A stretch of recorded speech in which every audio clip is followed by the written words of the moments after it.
What's happening in the firm? This is your UFC 277 Aftermath show with your boy Paddy the Paddy lad. No, I'm joking. Welcome back, everybody. It's JK, and look, this is your UFC 277 Aftermath show. You know, we've got a lot to talk about tonight. We're going to be talking about your boy Magomed Ankalaev and his title aspirations and how he fits against Yuri Prochazka. We're going to be talking about the flyweight division because a lot's gone on there as well. Potential matchups that are going to line up in the future. We're also going to be talking about what's next for Amanda Nunes. We've got about 3 potential options for her to take next. And yeah, we've got a few social aspects as well, things that have popped up in the news that have just gone on post UFC 277. So don't go anywhere.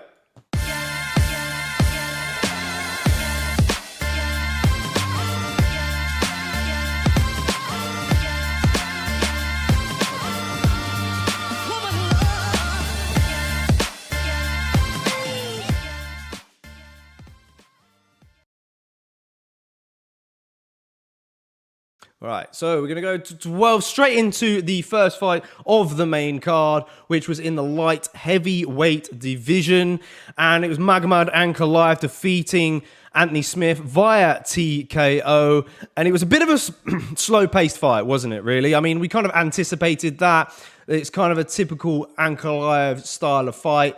It was a back-and-forth kind of chess match, really, until Ankalaev got that TKO win. We later found out that Anthony Smith injured his knee, which is why he shot in for a desperate takedown.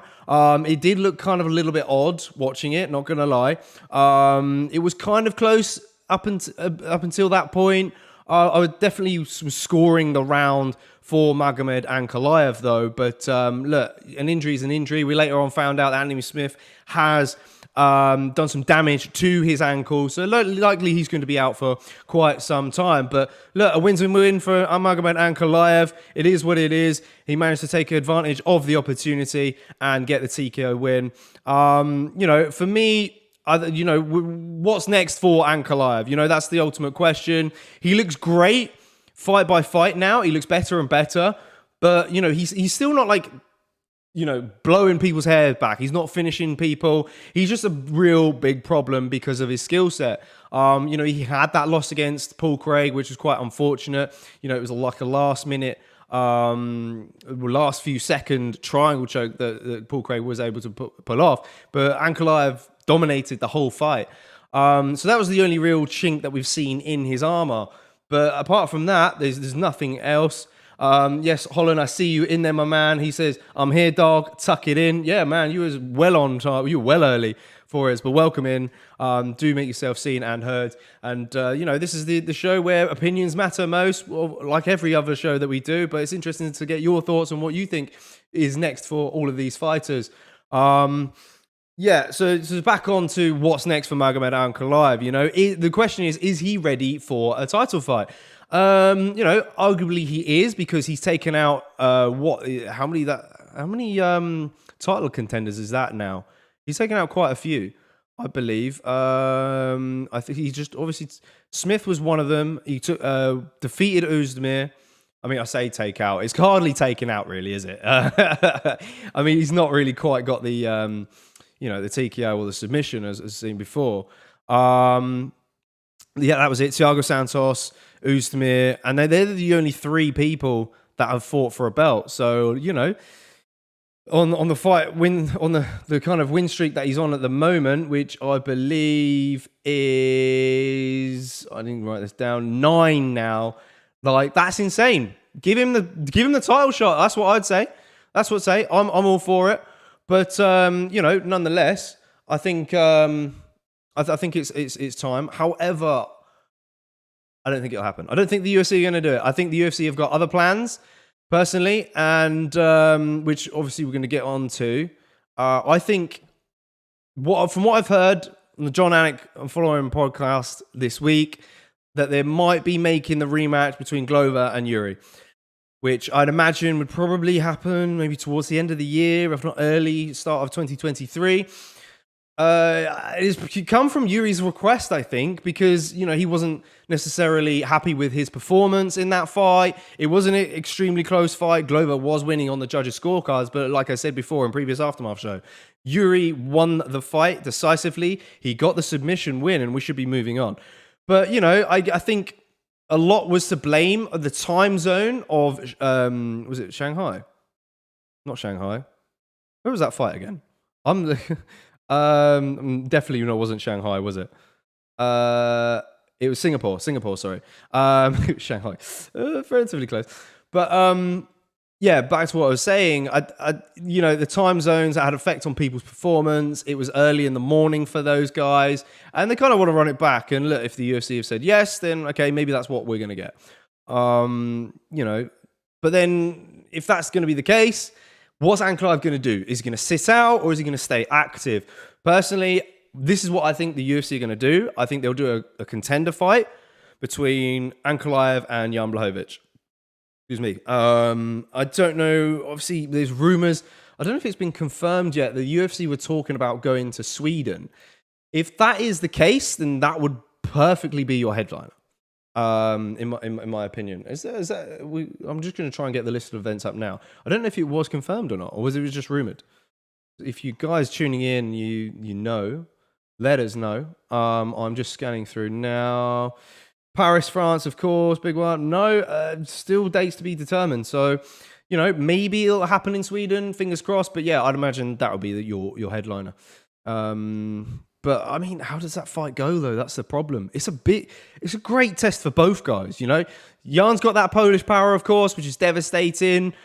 Ankalaev, on the other hand, is very good with his distance management. I think he'd be able to stay away from it. But the left body kick of Jan Blachowicz is going to be a big problem for him. And, he could potentially shut down Ankalaev with that kick, maybe. At the same time, it's like, does Ankalaev resort to his wrestling? Because we didn't really see it. I mean, we saw shades of it, of course, in the last fight against Anthony Smith, but Anthony Smith kind of shot on him first. But yeah, he didn't initiate anything, and he hasn't done in the last two fights. So I think the Jan Blachowicz fight would be a wise fight to do that if you want to go and get that title fight. You beat Jan Blachowicz, a former champion this time, right, and title contender. Then look, you're off to the races. 10-fight win streak. Hello, Yuri or Glover, give me that fight. That's what's next. Angus is in the house. Yes, Angus, all the way from holiday. Look, these guys tuning in to ATF, even though they're meant to be enjoying themselves on holiday. Man, big respect to Angus for tuning in. He says, greetings from Podgor. Oh, I'm going to bollocks this pronunciation up. Podgorica? Podgorica? I'm not as high on Ankalaev as other people are. I mean, look, I can kind of get that, Angus. I can get that, because he's not the most exciting of fighters. He, like I said, his pace is a little bit slow. He does kind of, look to kind of counter predominantly at the time. And he's able to sort of bounce in and out of range. And I kind of get it. But at the same time, for me, I'm excited to see him because I want to see him tested. I want to see him get put into deep waters. Which, in my opinion, other than that Paul Craig loss, is the only time. But yeah, they're kind of my picks for Ankalaev. But I guess we move swiftly on to Anthony Smith. For me, I've got two options for him. The first one I'm not too confident in, but it kind of makes sense in a lot of aspects. And it would be Dominic Reyes. He's been out forever. We've not seen him. The guy's flew under the radar. He's been adopted by aliens or something. He's 12-3. He's coming off of 3 straight losses, of course, against tough guys. He's yet to have a fight scheduled in 2022. Look, and these losses were top of the spear kind of fighters, John Jones, of course, which was a close fight, but then it kind of went to pieces after that when he got TKO'd by Jan and Yuri. Former champion and current champion. So still, he's could potentially a win away from getting back into the mix. And I think a fight against Anthony Smith would be a perfect opportunity to do that. My other option, I think, would be probably, for me, it'd be Jamal Hill if Jamal Hill gets past Thiago Santos. Because, look, if he gets past Thiago Santos, Santos is going to drop down. It's going to be interesting to see whether he goes above Paul Craig. You'd probably think so, because I guess Jamal Hill would then be on a 3-fight win streak, but big win still nonetheless. And it would kind of make sense next for him. They both would be maybe next to each other in the rankings. I think it'd be an excellent test for Jamal Hill as well. He needs to kind of then go for that next step, and which is former title challengers and people like that. So yeah, I think that'd be kind of an interesting one. But let us know your thoughts. Angus says, I think it's good, but I think Yuri and Rakic both beat him. Ooh. Yeah. Both of them are great tests. I'd like to see those fights as well. Yeah, thanks for your opinion, Angus. That's solid stuff. And yeah, it would be a great test for Ankalaev. Yeah, I like that. Rakic's just so good, man. I like his kicks. I just hope he heals up soon and gets back in there, to be honest, because otherwise he's going to be holding that 4th spot up for quite some time. But I think we should probably safely move on then. There's not much to talk about rankings-wise. Of course, Uzmir's gone up 1 because he beat Paul Craig. That's finally happened. And yeah, Ankalaev moves into 3 now. Right. Cool. Move on then to the flyweight contest of the night. One of the first flyweight contest. Alejandro Pantoja picks up the submission win against Alex Perez via neck crank, round number 1. And mate, this guy continues to blow my head. Like, I was going to say, could have said something else there. That's one for you, Blue Peril. Mate, it's always an entertaining one here at ATF. But yes, Pantoja was like a bull out the gate in that fight.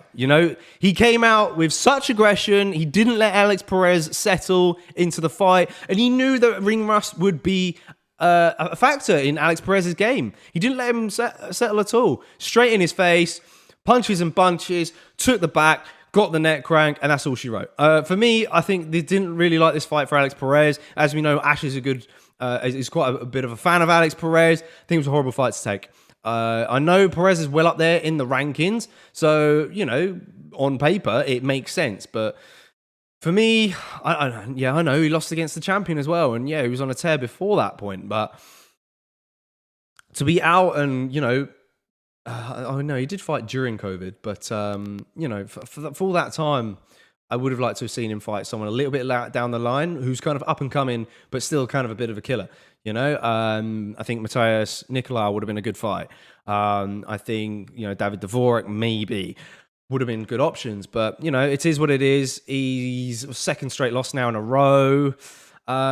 Difficult to bounce back from here, really, isn't it? But let's dive into what's next for Pantoja then. For me, we can see Alejandro Pantoja now move up to number 2. Not surprised at all. The guy's a killer. I really want to see him challenge for the belt. He's beaten Brandon Moreno before. He beat Kai France in the Ultimate Fighter. The next test would be Deiveson Figueiredo. Now, he obviously had that setback against Askar Askarov, who's predominantly a wrestler. Couldn't really get the submission win in that fight. Bit unfortunate, but I think he can easily challenge for the belt and do some real problem, be a real problem for Deiveson Figueiredo. But for Pantoja, the options for me, it's whether or not he should wait out to see what happens between Figueiredo and Moreno. He could very well do that. Or, he could fight Kai France, I guess. But, like I said, Pantoja's beating him on tough. Okay, it's not an official win on his record. So that could be a reason to run that fight. And of course, it was some time ago now. But, the problem is the confidence is there to get the win, I think, against Kai France. Because he's going to have the grappling edge. Kai France is going to be down after that Brandon Moreno fight. He's going to put a pace on Kai. And I think Kai would have to counter strike with him and kind of hope to put him out. Use a lot of movement, lateral movement. Pantoja would be a problem for Kai. And I think it would be not a great fight for Kai to take, in my opinion. But, when you look at the rankings, that's all that there is for Pantoja. He's lost against Askar Askarov. Probably not going to run that back so soon. Brandon Royval is coming off a win, which I guess could make sense. But personally, when I look at the rankings, I think Brandon Royval will probably fight Askar Askarov next, in my opinion. Or it could be Matthias Nicolau.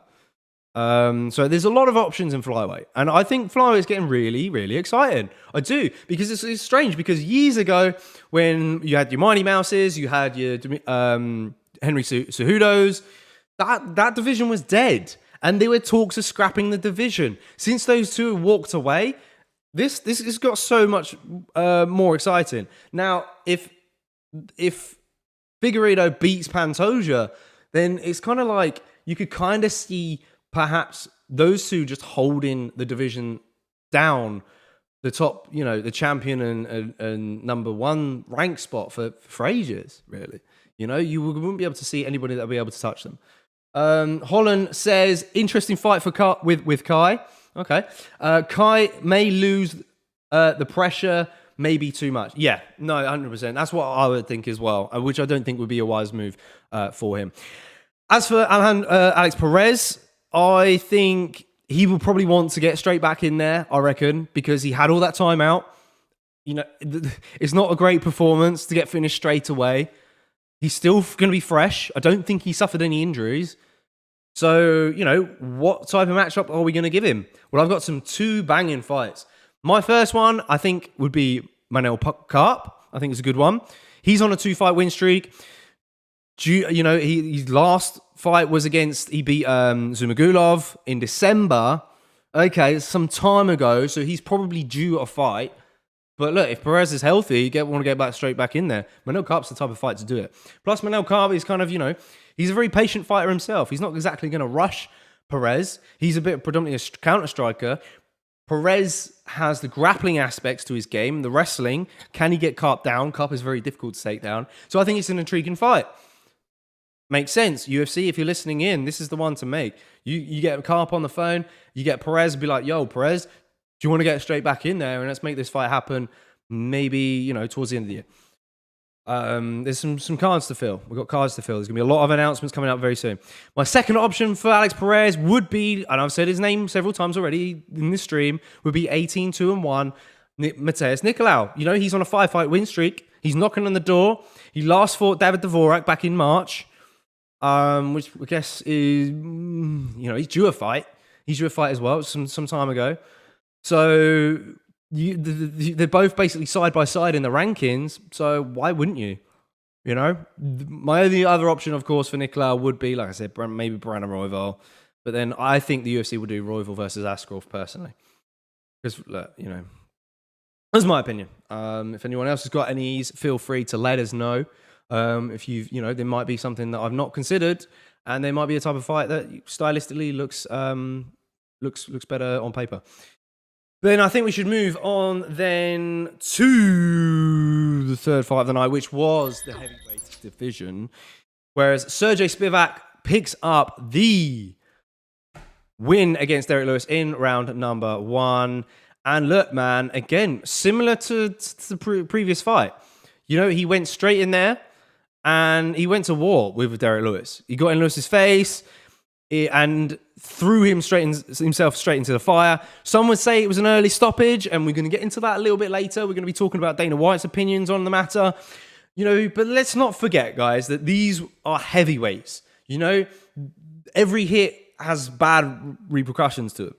So, and okay, when you look in slow motion, there was a lot of strikes that didn't look like they hit flush. But I guess when you're a referee in the heat of the moment, when they're raining down heavy, it's kind of a little bit difficult to see in some ways, especially when the guy's kind of shifting his body around. In the moment, it kind of looks really bad. And yeah, I think Dan Miragliotta gave Lewis quite a bit of time, especially heavyweight. You guys could easily argue. We could argue about it for long. Maybe it was an early stoppage because, like we saw, Derrick Lewis was getting back to his feet. But personally, I think where Derrick Lewis went wrong, and yeah, okay, maybe he got clipped in the first initial exchange, which kind of, sent him on queer street a little bit. But I felt that Lewis should have level changed and used Pavlovich's momentum to put him down, because he's got some vicious ground and pounders, Derrick Lewis. And, if you're going to survive in those areas, I think you need to take it down, personally.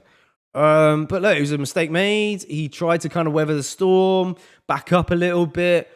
But, it was just unsuccessful. Pavlovich was just a storm on him. But it's quite unfortunate. I think if we move into the rankings, a lot of movements has happened. As we see, Pavlovich now moved up to 5th. Another big jump in this division. Last time it was tied to Avasa with the big jump after the win against Lewis. Lewis is just there for the taking at the moment. He's dropped down, of course, Volkov, etc. The fact he's moved above Aspinall as well is crazy. But I guess we should talk about what is next for Sergei Pavlovich. And for me, it could go several ways. I think it would be perhaps the loser of Garn versus Tuivasa could be an option. Or Curtis Blaydes may well get offered the fight as well. Because look, he's fresh as well. But then at the same time, Curtis Blaydes could very well get the winner of Garn versus Tuivasa, because look, like we just keep saying time and time again on this channel, we don't know the title picture at the moment with the heavyweights division.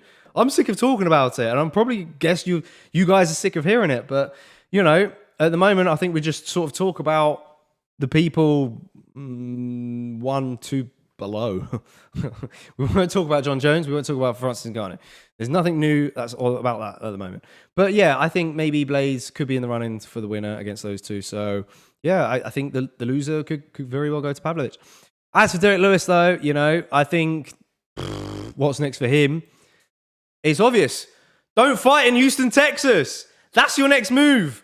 Don't do it, because it's a bad omen. That's what 2 or 3 now. Yeah, but the one matchup that I think is likelihood for him, and I think we mentioned it at the watch along as well, is Jairzinho Rozenstruik. Man, let's make it happen.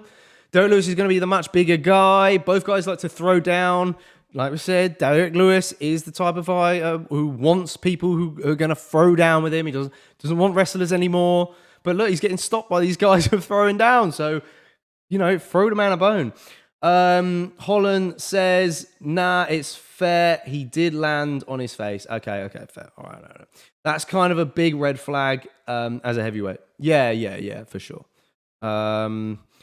Angus says, Lewis Rozenstruik is definitely the fight to make. Absolutely. And it could easily be a main event potentially. I know both guys are coming off of losses. Both guys are coming off 2 straight losses. But, both guys are heavyweights. They like to throw down. There's a massive chance of there being a stoppage in that fight. All right, yeah, you're probably saying JK, but what about the Ngannou versus Lewis fight? That was a stalemate. But there was a lot of factors in, there was a lot of factors in that fight. For me, when you look back, I guess, when you look at his performance, Lewis's performance, he was patient. Maybe next time around, he needs to kind of, go at it a little bit more. Maybe fight fire with fire himself, clinch up when he needs to. I don't know. Easier said than done, isn't it? Yes, Breezy HDTV. Welcome back, my brother. Welcome to the Aftermath. It might be your first Aftermath. Thanks for joining the watch along at the weekend. He says, got up faster than my cock when seeing Megan Fox lean over that car in Transformers, though. Okay, right. So you're referring to Derrick Lewis there. Okay, that's a good one. That is a solid one, Breezy. Well played. I'll go give a round of applause for that one. That's good. Holland says, off topic, I want to see Garn versus Aspinall though. Yeah, I think we discussed about that towards the end of the last year, to be honest. I think predicted, we said that maybe perhaps that was a fight that we would get this year, but it just hasn't really materialized, for whatever reasons. I predicted that Garn would have beaten Ngannou, and then you probably would have got Aspinall versus Garn for the belt, but, it is what it is. Setback in the Tom Aspinall camp. Holland says, yeah, sure, can be a flash knockout, but it's kind of iffy. He could have came back, but it's like Askren versus Robbie. You kind of want to say it's late, but it just looks bad. Yeah, I can see where you're coming from with that, Holland. Yeah, that's a pretty, fair comparison to make there. I like that. Okay, so, but yeah, apart from the movements in the division, not much else to talk about. A lot of people have gone down, of course, because of the movement. The fights, there's not many fights that have been made in the heavyweight division. Tabora's matched up against Alexandre Romanov. think that's a really good fight. Horrible fight for Tybor. I think Romanov wins that one. Shamil Abdurrahimov, he's against Jailton. That's going to be amazing. Jailton's a bit of a breakthrough fighter. Okay, not one of the biggest breakthrough fighters of the year, but one of. And then, of course, Augustus Sakai against Sergei Spivak. That's another good fight. But yeah, more to be made. Okay, let's move on then back to the flyweight division, actually. We're going to the co-main event. We're here already. That's it, folks. Brandon Moreno picking up the win against Kai France. And look, I was kind of a little bit disappointed. I mean, it was round number 3. The body kick and punches.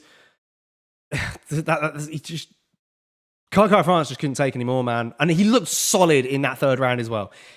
I wanted him to win. I really did. You know, he seems like this young guy who's, you know, like I said in the watch along, getting in his stride a little bit in his career. He's 29, actually, even though he looks 23. But he's an absolute stud. And I was kind of hoping for him to beat Moreno, but there wasn't much chance of him doing it. Moreno had never been stopped before. I did pick Moreno. It was a safe bet, of course. And yeah, I'm happy it was right in the end. But, you know, whether or not you're excited about the Figgy Moreno 4 fight, I kind of am excited about it now that I've had a bit of a gap and I've seen Moreno fight someone else. But, you know, I just would have liked to have seen Kai France go on and challenge for the belt. I think it would have been massive. But, yeah. Other than that, wasn't a great night for City Kickboxing, was it? You know, Blood Diamond lost early on in the night. I set the pace. It wasn't really great, was it? It was unfortunate. Angus says, feed Derrick Lewis to Jailton Almeida. Holy shit. Give him the push. Do you know what? Angus, it's solid. That is a solid option. If Jailton gets through Abdurrahimov, and that's a good fight for him as well. A big push already, I think. You know, I think the guy's only had, 2 fights in the UFC? Derrick Lewis would be such a jump again, wouldn't it? But, I mean, for me, Jailton, we've seen Jailton at light heavyweight. And this is, we last out in, he was at heavyweight. And it was against the slower, was it Parker Porter, he thought? He got through him, which was quite impressive, of course. But I'd say, I think Abdurahimov's a little bit more lighter on the feet.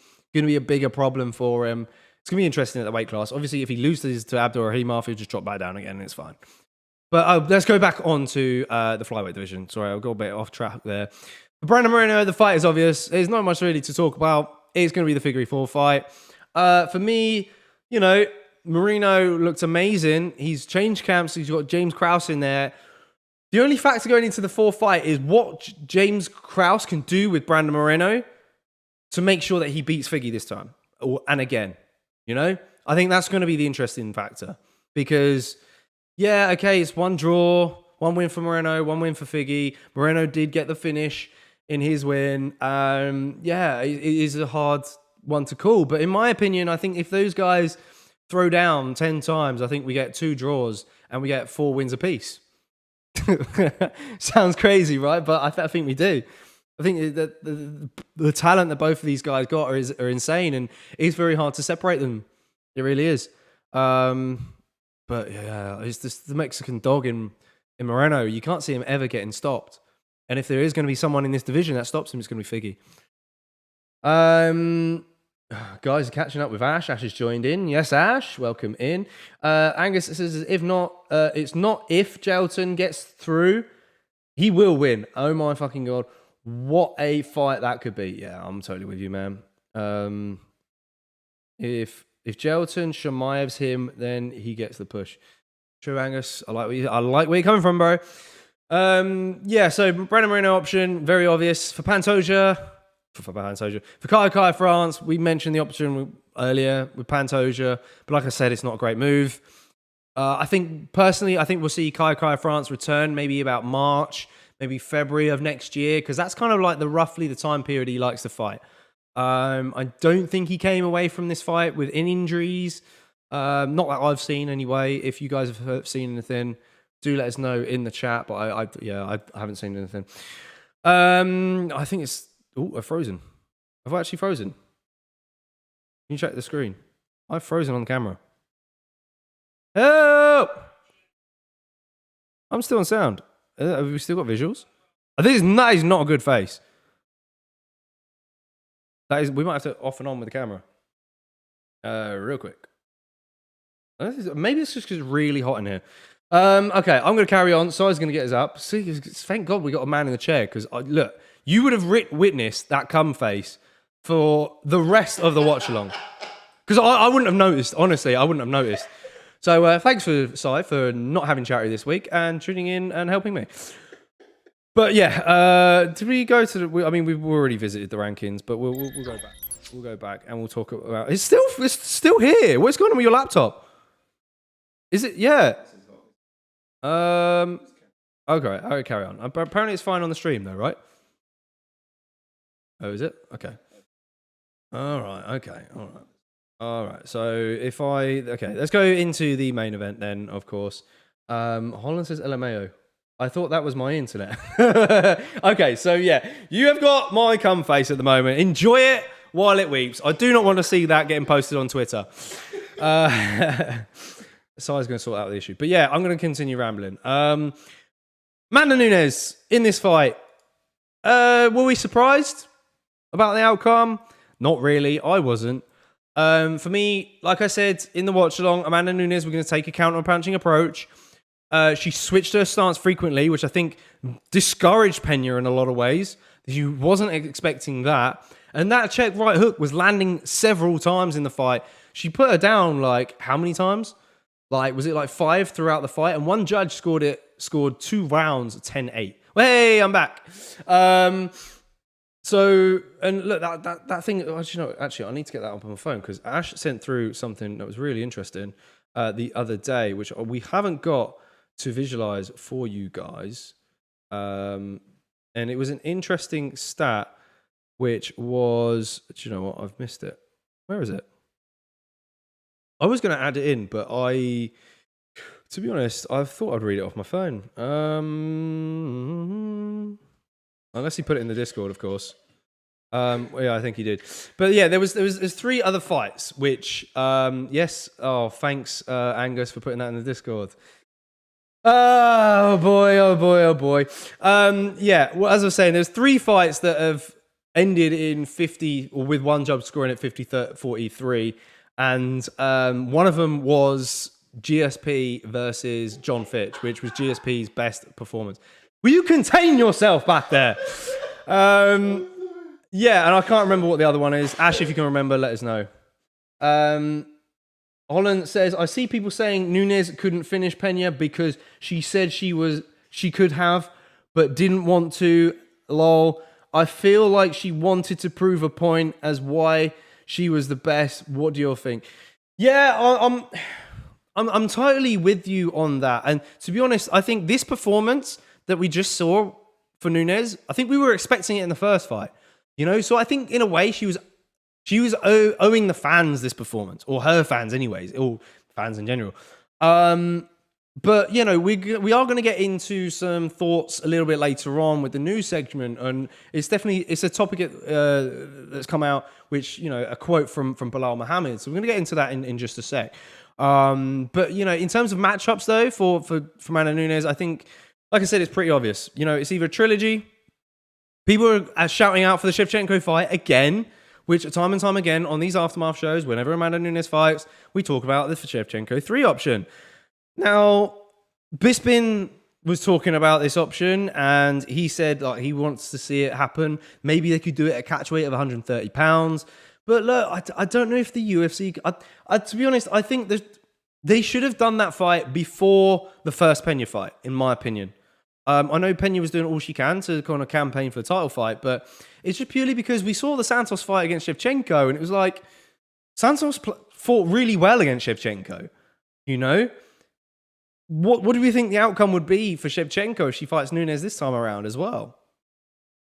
You know, it's a difficult fight. I mean, the fight sells nonetheless. We all want to see it, but for me, that Santos performance puts a dent in it a little bit. So I'd perhaps like to see maybe Shevchenko get the rematch against Santos, defeat Santos a bit more decisively, and then get that Amanda Nunes fight. But if that's going to be the case, then, you know, who's Amanda Nunes going to fight? I think she's going to take some bit of time out. She does want to fight in Brazil, I think. Maybe that could happen, or she wants to move back to Brazil, in fact. But, I guess the topic of Trilogy with Julianna Pena, I don't want to see it. Look, Matt Serra didn't get a Trilogy against GSP because GSP absolutely destroyed him second time around. That's what happened in this instance. Julianna Pena's got to work her way back up, in my opinion. So let's read out some chats. Yeah, that is exactly what I'm talking about. So Holland agrees with me. Lovely stuff, Holland. Sai says, to be fair, I think it would have been a bigger statement if Nunes finished her in the second round. Yeah, I can see that. Yeah, for sure. But then at the same time, here's another curveball for you. If Nunes finished her in the second round, could you have more of an argument to do the Trilogy? You could have done. You could. Because both girls would be one apiece, but both girls would have finished each other in the second round. It would have been the performance, the level of performance in both girls would have been matched, would have been fairly even. So you'd have to run it back for a third time. The fact that Amanda Nunes went 5 rounds and showed that she completely dominated and destroyed her for every single round is enough to not warrant a Trilogy. My opinion. But he also said she couldn't have known / planned she was going to win by that margin when going to judge's decision. Yeah, and then look, I guess and another thing you could look at it as well is that perhaps Nunes was being a bit cautious that she didn't gas herself out too much because Pena was still dangerous. Pena's heart and determination is like none other, nothing that we can compare to in the women's bantamweight division. And, she was still trying to pull off arm bars and stuff. So she was always dangerous, and I think it was a very cautious move from Nunes. Holland says, nah, that Trilogy is dead. The first was a fluke looking at the second fight. Yeah, okay. Fair. But look, Nunes has proved her point. But then if we're not going to go for those last two options, the only other option, like we discussed during the watch along, would be Ketlen Vera, who is 13-2, 7-2 in the UFC at the moment. And for me, Ketlen Vera, she's a physical bantamweight. I think, strength-wise, she could potentially cause problems for Nunes and maybe cause Nunes to gas out again, maybe, if she uses her strength. For me, I think Nunes is going to be way too slick on the feet for Ketlen Vera. Ketlen Vera kind of plods forward. She's a little bit slow. She's not one of the fastest of bantamweights. Julianna Pena is a lot faster than her, in my opinion, but she kind of cracks a little bit. She's got a little bit of a pop to her punches, so I guess there's that aspect of it as well. I'd imagine that fight would probably be a co-main event. She'd probably push for a headliner in Brazil, but can't see it. In my opinion. Talking about Ketlen Vera, she did kind of, I can't remember who it was to, but she was quoted. She made herself known, which is the right thing to do. Straight after the champion wins, you got to get yourself out there to cause some kind of disturbance in there and kind of get people talking about it, I guess, in some ways. She was campaigning for the title fights and she says, congratulations to Amanda. You had a great fight yesterday and you showed you're in a good shape. Congrats, you took your belt back. I think there's no option than fight me and be ready for it because I've been preparing myself to make it. And who knows if we do it as a main fight here in Brazil. Good luck and see you soon. So look, she's campaigning for the Brazil cards in the near future as well. She's kind of said in that quote there, to dissect it a little bit, she's kind of hinted that she's been training to fight Nunes for a long time now. And, when you've got such a dominant champion, even if you're 10th ranked, if you're 15th ranked, you're going to have that in your mindset that one day I want to be challenging Amanda Nunes for the belt and I want to take her crown, So, yeah, I think the rest of the division have been training for Nunes. And, Ketlen Vera is definitely one of those people as well. As for Julianna Pena, moving on quickly. Personally, I've only got one option for her. We should probably go back into the rankings real quick. Ooh, gone forward. There we go. I say, not much changes. Misha Tate going up to 11th, which is very strange. Looking at the rankings, the only two options that I've got for Julianna Pena, I think she'd get the winner of Irene Aldana and Macy Chasson. Personally, Macy Chasson. She's not French. That's just the way I say it. But yeah, other than that, there's not really much else that she's not fought. And, Holly Holm's coming off a loss. Don't think she'll get that fight. Raquel Pennington is a potential option. I don't know why I've left this one out. She's on a 4-fight win streak as Raquel. But I think there's other options for Raquel. I think the reason why I've left this option out is because she's probably due a fight. She's not fought since April 2022. She won a decision against Aspen Ladd. Maybe she's due to fight someone like maybe Kunitskaya, if Kunitskaya is due to come back. Yeah, she's already lost to Holly Holm, so she's not going to go anyone there. Or she could get the loser of Aldana against Chasson, but then if Chasson loses to Aldana, then Chasson's way down in temp, so probably not a good idea. Yeah, I think we'd have to wait for the division to catch up, but that's all I've got really for that. Breezy says, I would love to see Kayla Harrison come to the UFC and try and challenge for the title. So would I, mate. So would I, my man. It depends on the Kayla Harrison's deal with PFL. I think she signed a really good lucrative deal with PFL. I think that kind of option sailed a little bit. I would like to... I just can't see it happening. If you guys have got some more intel than I have on Kayla's deal, maybe it's like a one-season type of deal. She sees this deal out and then she's a free agent again. Because, look, let's be honest, she's going to get another $1 million. But then at that point, it's like, how many have you won now? How much have you won at these tournaments have you won? Is it even worth fighting Amanda Nunes when you got all this money in the bank from PFL? Maybe it is to challenge yourself if you're, pretty solid. Angus says, what's wrong with Pena versus Vera? It's true. It's a good option. And it could be a likely option. It's a good one to throw in there for sure, because maybe Amanda Nunes does want to take some time out. She probably is due to defend that featherweight belt, but then it's like, who is there for her to fight at featherweight? And yeah, okay, Angus says Danielle Wolf at 145 will be Nunes' next defense. Just watch.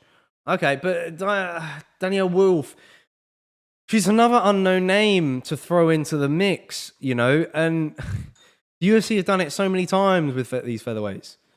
Really. It's kind of slim pickings. Again, I think they need to axe it, man. I think they really do. Because they've not built this division. It pains me to see it.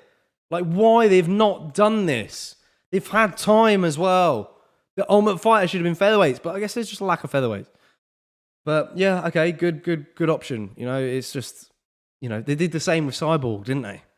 They threw in these unknown names, just signing featherweights. Like, there you go, title fight straight away. We're not going to build you up, but here's this title fight.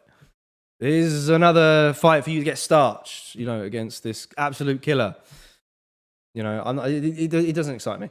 So Holland does say as well, agrees, needs to add more to it. But yeah, I think that pretty much wraps up the main card and what's next. But let's stick around. Let's talk about some of these social aspects. Well, not social aspects, for some of these news segments that have come out, shall we? Oh no, Angus says last Wolf will be the last if she beats Dumont. Oh yeah, no, you're right. I think I do remember seeing that being scheduled. Yeah, okay, that's a good fight for her to, Dumont has got a bit of a name. She's been in a headliner. Yeah, okay, fair shout. All right, well, we're going to talk about this in just a sec. But my first story at the moment, as I switch around my tabs, is Dana White's opinion on the Derrick Lewis stoppage. He says that Dan Murgulata made a mistake stopping the Derrick Lewis fight when he did. And the article reads, this is the quote from Dana. He says, I think it was too soon, but to be fair, I think Murgulata is a great ref, so it was good nice of Dana to give him some credit. The way that he fell, probably 9 out of 10 people in this room would have jumped on him and stopped the fight, which is, yeah, fair. But then, come on, Dana.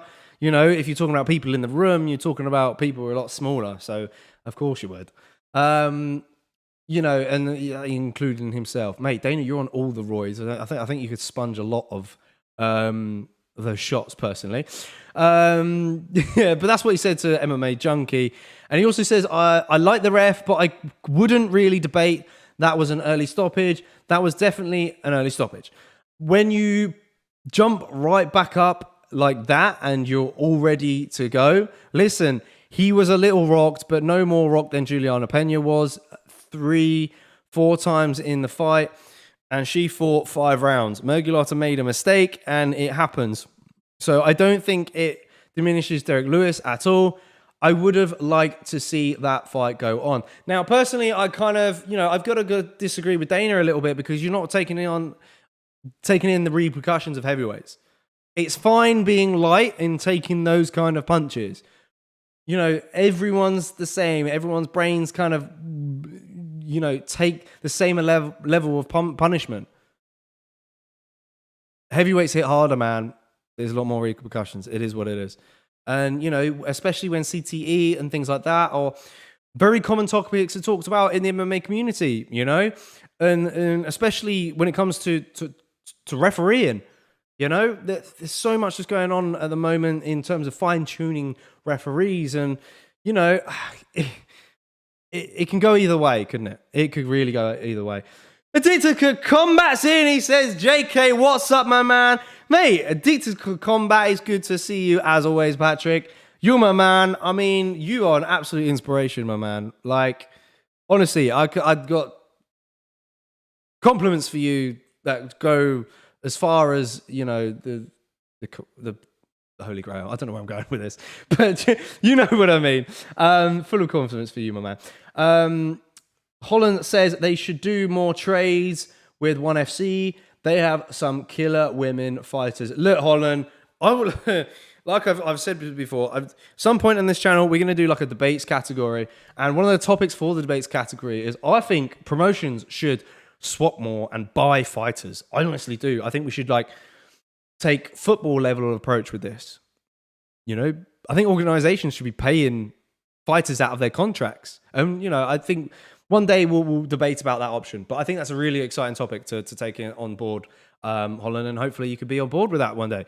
But yeah, that's just a little inkling of what I've got planned going forward. Bad Ref says, Ash, yeah, we've all seen, if you haven't checked out the shorts, you should definitely check out our YouTube shorts, which we uploaded yesterday after this video, because Ash went to town on that for sure. But yeah, that's what we've got on that story. That's my opinions on that. We'll move on to the next story coming out, and it's kind of it's UFC 277 related still, because James Krause was a talking point for UFC 277 because he was in the corner of Brandon Moreno. And look, it's funnily enough, after this come out, me and Ash were actually talking about this on Saturday, and we thought it was unbelievable how much James Krause gets around. And he sort of said to me, like, what's happening with James Krause? Because, technically he's still a fighter. And look, I said to him a few months back, I heard that James Krause was kind of, he wasn't completely out the door on fighting. He was kind of, open to fighting again, but was just so concentrated on just getting his fighters through camps. And a lot of people are drawn to him at the moment. And in this article, I'll kind of read it as quick as I can. And there's a reason behind him stepping into out the door for MMA, and it's to do with medical reasons. He says, this last week for me, I had a herniated disc. I have a herniated disc in my neck, and it was giving me real problems going into the UFC 277 fight week. He also said, and this was on MMA Hour, he says, and I was very close to just officially saying it. It's hard for me to say this is the problem with most fighters. It's hard to let that go. It's really hard to let that go.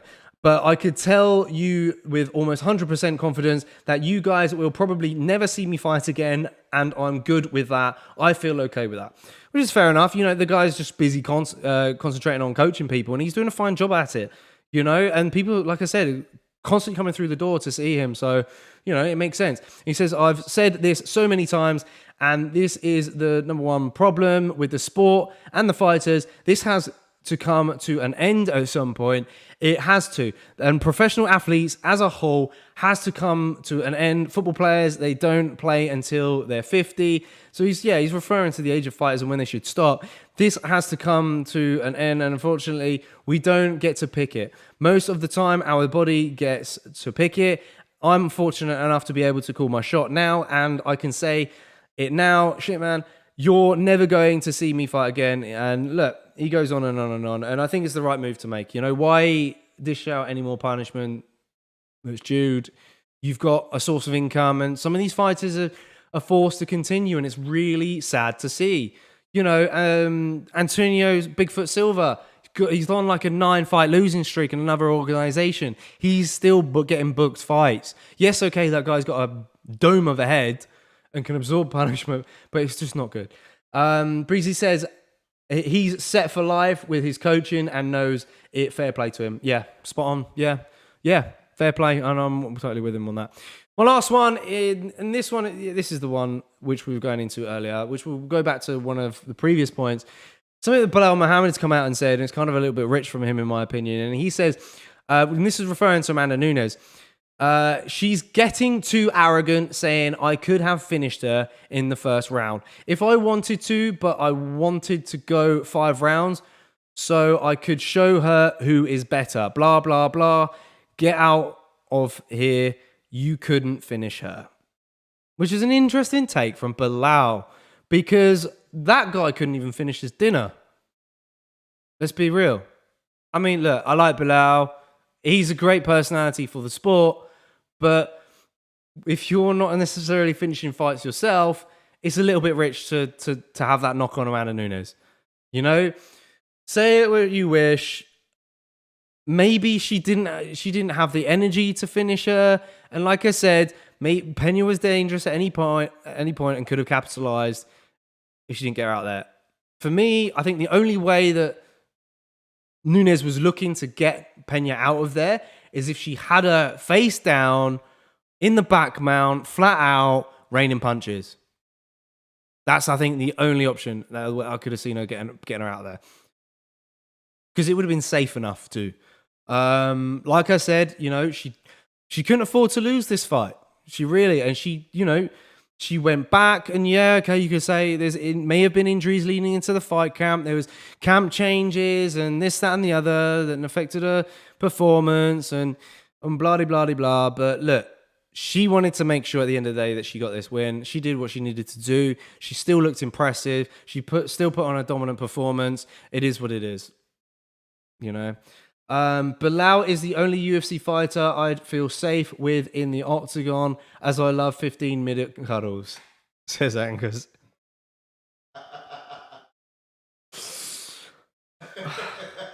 Would you ever get bored after a 15-minute cuddle? Depends how good you are at cuddling. I mean, Angus, you've got... I nearly done myself dirty then again. I was about to say you got a couple of inches on me, but we ain't got to prove that. You're definitely taller than me. If we hug for 15 minutes, I don't think it's a comfortable hug for you. He says, my girlfriend has never complained. Well, okay, all right. Hey, Angus, are you a little spoon? Have you ever been a little spoon? I mean, you're hardly a little spoon. But technically, he's not a little spoon. Because if he's in the little spoon position, he's still tall, he's big. So you're never little spoon. You're an inner spoon or middle spoon. Oh, no. Now I hate being little spoon, says Angus. Oh, there you go. He's like, nah, I'm too masculine for that. That's too masculine. I'm too alpha, says Angus. Angus has got Andrew Tate levels of alpha and Joe Rogan levels of alpha male, haven't you, Angus? I know it. I've seen it. See it in your eyes. I mean, I'm sorry to compare you to Andrew Tate. He's just in the news at the moment. I can help it. Far from it, my man. But yeah, okay, that pretty much concludes what we got. All we got really for news, because there wasn't much to talk about after this event. There really wasn't. Let's head back to the main screen, shall we? And wrap this baby up. You know, guys, thanks for tuning in the chats. You guys been phenomenal. Some very good takes in there. Don't forget, guys, to hit a like button. Hit the like button if you've enjoyed this show. If you're joining us for the first time, don't forget the little subscribe button, of course, as well. This is a UFC fan channel. Fan opinions matter most. And we've had some excellent fan opinions once again in the chat. Coming up then on the channel this weekend, we've got another fight night for you guys. We have got Thiago Santos taking on Jamal Hill in the main event in the light heavyweight division. That's going to be an interesting matchup. What else have we got? That's pretty much all for. There's some news to come, guys, but I think we're going to wait a little while to get it announced. It's not 100% confirmed, but there is something coming hopefully next week. So yeah, do stay tuned for that. Would you dual stream on here and Twitch, says Breezy? There is potentially an opportunity for us to do that. We're going to be sorting it out. Hopefully, eventually. I can't say too much yet. There's an avenue we're going to look down because we're going to make things a little bit smoother here on the ATF side. Like I said, we're going to potentially do, debate discussions, and we need something to be purchased in order to do that. It's called Restream, and it allows us to stream to Twitch as well. So we'll get that eventually. I'm not saying anything yet. We will see. We'll see. Yes, we'll see. But thanks again, once again, guys. I'm JK. I've been your host. And don't forget to hit that like button. We'll see you this weekend. Bye for now, baby.